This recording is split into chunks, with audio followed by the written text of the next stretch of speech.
What did the Young Hegelians believe?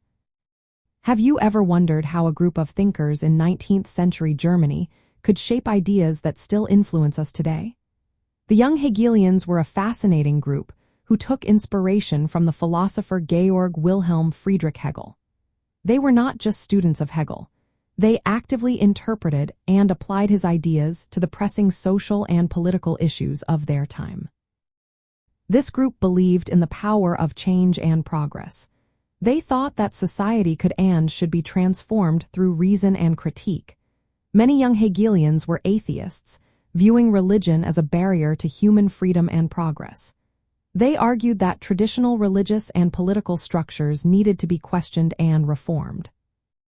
One of the key concepts they embraced was Hegel's idea of dialectics. This concept suggests that history and ideas evolve through conflict and resolution. The young Hegelians used this framework to advocate for social change. They believed that existing social conditions, like class divisions and religious authority, could be overcome through rational debate and philosophical insight. Among them, Ludwig Feuerbach stood out with his unique perspective. He argued that humans create gods in their own image. For Feuerbach, true liberation comes from focusing on human needs rather than abstract religious ideas.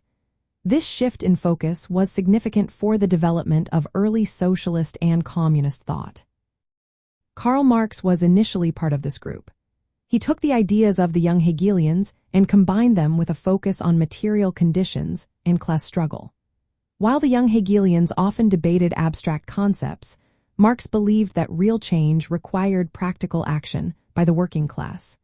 He critiqued some of his peers for being too caught up in philosophy and not addressing real-world problems.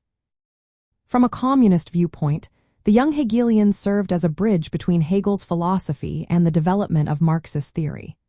Their discussions about freedom, alienation, and social change laid the groundwork for later communist ideas. Marx's early work, particularly his critique of alienation, was influenced by his engagement with the young Hegelians. In practical terms, the young Hegelians contributed to the belief that society is not fixed. They argued that society can be changed through collective action and rational critique. Their influence is evident in how communist theory combines philosophical analysis with calls for revolutionary change. While not all young Hegelians became communists, their work prepared the intellectual ground for the development of communist ideology.